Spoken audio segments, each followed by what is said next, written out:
বঙ্গবন্ধুকে যুদ্ধাপরাধী অপবাদ দিয়ে খবর ছেপেছে।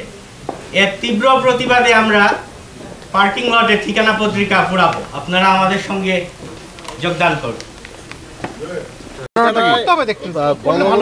বঙ্গবন্ধু নাকি রাজাকার ছিল, যুদ্ধ অপরাধী নাকি বলছে, যুদ্ধ অপরাধী যারা ছিল, রাজাকার ছিল, তারা বলে বঙ্গবন্ধু নাকি রাজাকার ছিল। ধিক্কার যাক, আমাদের ধিক্কার।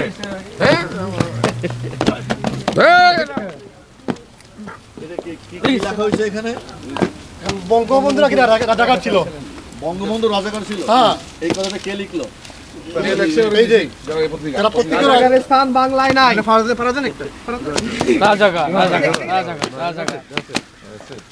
Thank you very much, guys. Thanks a lot. কোনো খবর ছাপাইতে পারেন আপনি? অবশ্যই। এটা এই ঘটনাটা ঘটনা নাই। যদি কেউ দিয়েও থাকে, হ্যাঁ, যদি কেউ দিয়েও থাকে, এটা ঠিকানা উচিত ছিল এটা সেন্সর করা। না, ব্যাপারটা হচ্ছে এরকম, নীতি আর আদর্শ অলওয়েজ 1 + 1 = 2। এটা এক হতে পারে না।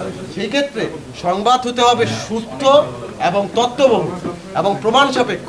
যদি প্রমাণ সাপেক্ষ কোনো কিছু ছাপা হয়, যেভাবেই ছাপা হোক, তার ডেস্ক রিপোর্ট হোক বা যে কোনো ছাপাই হোক, সেটা সংবাদ ভিত্তিহীন, সেটা সংবাদ হতে পারে না।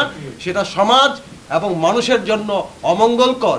এবং আমরা বাংলাদেশ আওয়ামী লীগের পক্ষ থেকে এই কথা সুস্পষ্টভাবে বলতে চাই, আমরা সেই ধরনের কোনো নীতি, যেটাকে বলা হয় বদনীতি, তার সপক্ষে নই বলেই আমরা এই সংগ্রাম চালাচ্ছি। জয় বাংলা।